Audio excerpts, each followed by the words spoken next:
People in sales aren't your friends. They're your enemies. Many people view sales associates as individuals who are fast talking, who have slick outfits, who use high pressure sales tactics to achieve their sales goals with no regard to potential clients or customers. Let me ask you this question. Have you said or heard one of these statements? I need you to let me know in the chat. Selling is a necessary evil. A, B, C, always be closing.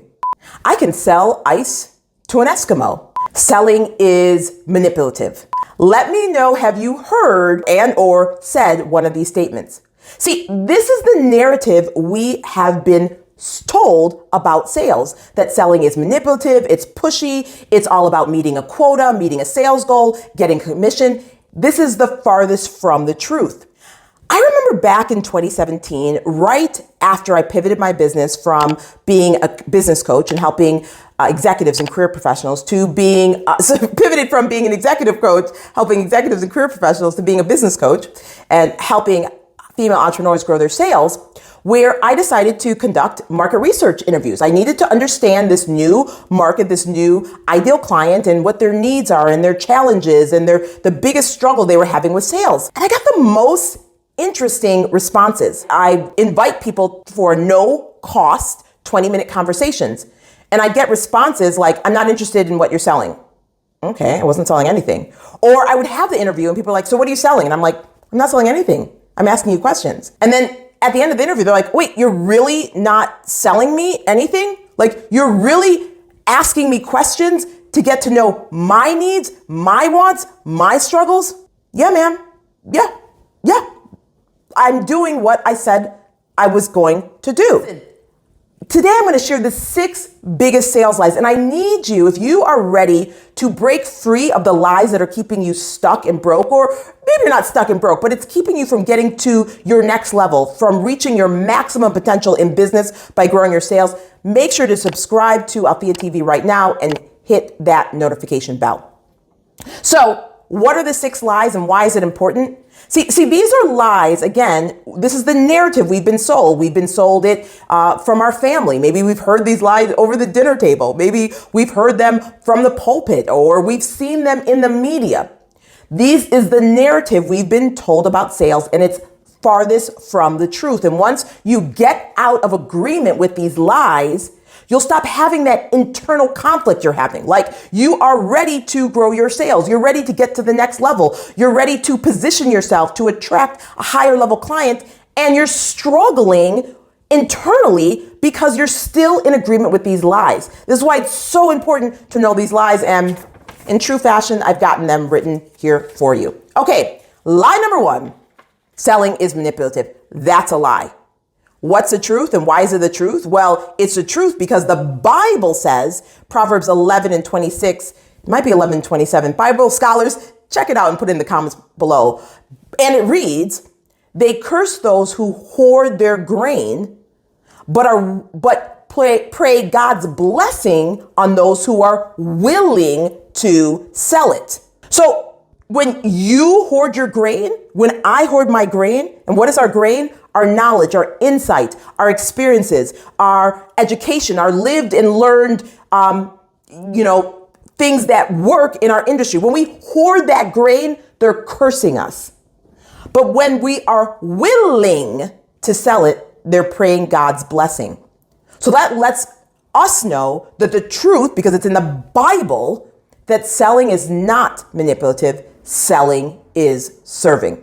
Lie number 2, and I need you to let me know which lie you've been believing and you're ready to break free of and get to your next level in sales. Lie number 2 is selling is not godly. Oh, let's get into it. So in 2 Kings 4:1-7, that's the story where the widower comes to the prophet, the man of God, and is like, my husband has died. He has all this debt. They're ready to take my sons. What should I do? And he lays out this plan for a financial transformation. He asks her, what do you have at your house? And she's like, all I have is oil. And he tells her, go borrow bottles. And when you borrow those bottles, go home, you and your sons, and pour the oil that you have into the bottles, and then sell those bottles, i.e., sell the oil. i.e., sell what you already have. And she follows this man of God instruction. And what happens? She sells enough to pay off the debt, not lose her sons, and to live off of. My friend, if God is instructed a widower to sell what she has, to sell her value, what is he instructing you as a founder, as a CEO, as an entrepreneur, as a sales professional? He's instructing you to sell because selling is kingdom. Okay, lie number 3, selling is all about the pitch. Yo, talk about pressure, pressure, pressure, pressure, pressure. That's a lie. Selling is a process. So let me break this down. We know that there's a sales process, but let's talk about the buyer's journey, right? And that buyers are at different stages in their journey. So high ticket buyers, they're educated buyers. They know they have a problem. They've been trying to solve this problem for years. They brought programs. They've worked with coaches, consultants, mentors. They've gone to seminars. They're listening to audiobooks. They have been trying to solve this problem. They know they have a problem, but they haven't been able to solve it yet until they buy, if it makes sense, or introduce to your offer, right? And so they're at a different stage in the buying process. And what moves them from cold to cool to warm to hot to client is your content. So your content understands that they need to consume 7 hours of content and have 11 interaction for them to see, oh my gosh, she has an insight into something I've been struggling with that I was struggling with. She's explaining something in a way that I can understand. She knows my problem better than I know myself.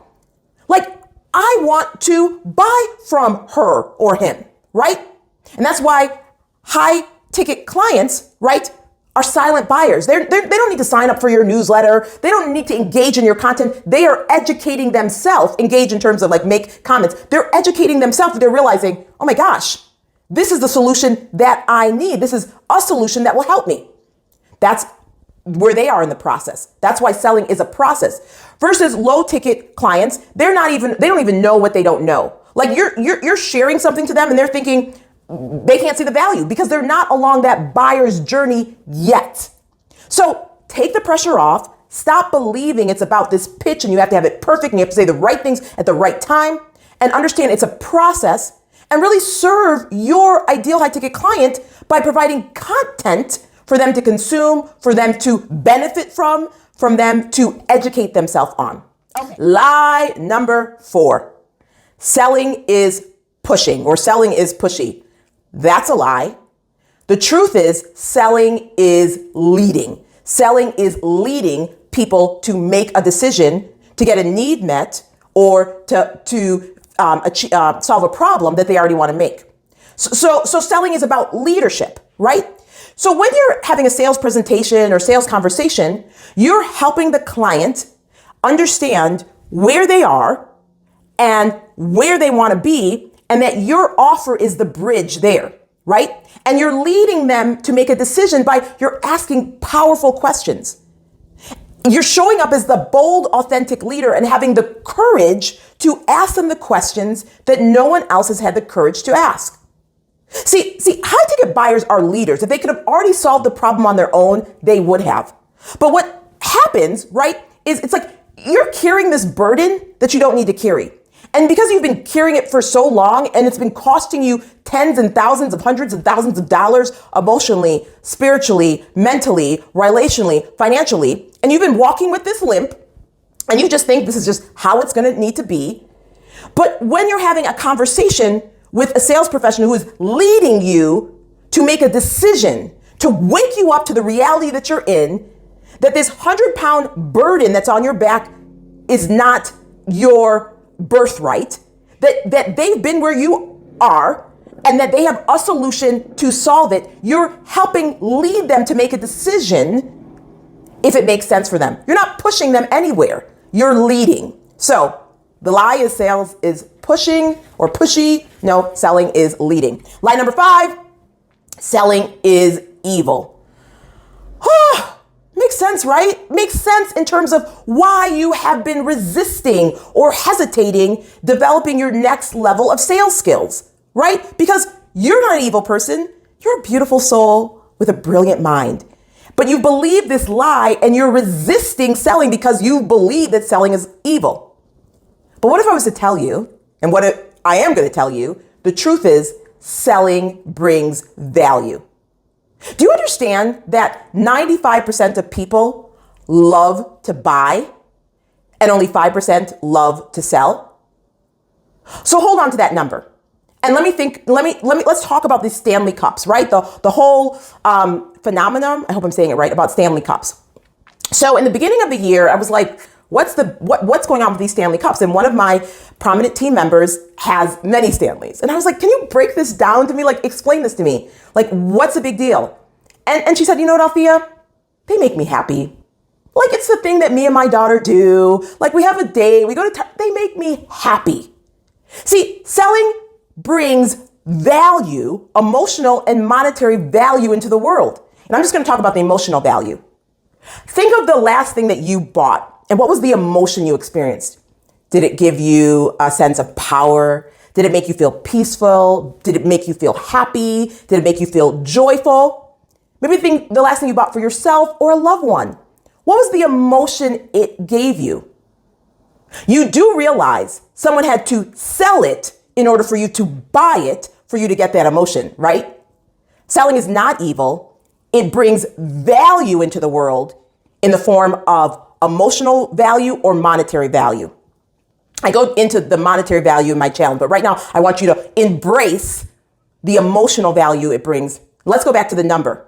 So because 95% of people love to buy, and I'm giggling because I'm in a Facebook group right now. It's Black women who love Target. You may be in that group with me too. It's like 50,000 women and they love, I'm in the group, right? They love to buy from Target. It's like, that's their happy place, right? And you've seen the whole girl math, Target, Instagram reels, you get it. So 95% of people love to buy, only 5% love to sell. What does that tell us? That 5% have the courage to sell their grain. Also, that if you learn how to sell, you'll have 95% of people who love to buy. You'll never run out of customers. Let's go to the last lie. And this one is key. I struggled with this for years. It's the reason why I was in disobedience when the Lord told me to pivot my business. And I was like, God, you want me to teach sales? Like, I'm a CPA. All the salespeople I see, the sales coaches, the sales mentors, the sales professionals in the marketplace, they come from a strong corporate sales background. I don't know how to sell. Like, I'm not like them. I had the wrong identity.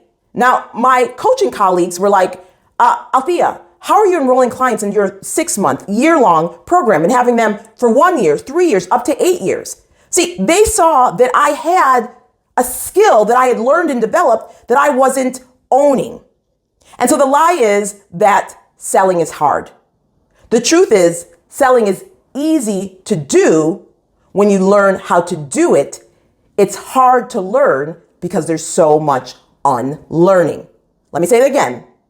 Selling is easy to do when you learn how to do it because selling is a skill, but it's hard to learn because there's a lot of unlearning. There's a lot of lies you've got to come out of agreement with. There's some strongholds that you've got to cast down. But you do understand that once you learn how to sell, 95% of people who love to buy, you're able to serve them. This is one of the reasons that I created the Grow Your Sales Challenge. It's my 5-day immersive training experience where I'm going to help you grow your sales, learn how you can grow your sales faster without working harder. I'm going to teach you how you can 10x your fees by learning one thing. Well, there's more things that you can learn. And I'd love for you to be a part of this so that you begin to understand how to think about sales so you sell your way to wealth. So we start with mindset skills, right? How we think about sales. Then we go into positioning, how to position yourself to be found by people who want and are ready to buy what you're selling. Then we go into selling skills, how to sell to people who value your expertise. So you're not pushing, you're not convincing, you're definitely not giving your services away for free. Then we go into how to multiply your profits. This is where I share you how you can 10x your fees without losing a client. And that's not theory.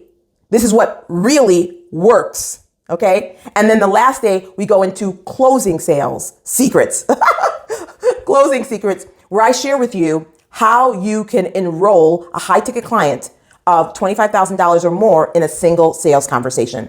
If you are serious, not curious, about growing your sales skills, about maximizing your full potential in business by selling, go to growyoursalschallenge.com. That's growyoursalschallenge.com. In fact, I'll pin it in the comment section and purchase your ticket to join us in our next challenge. It is nothing short of amazing.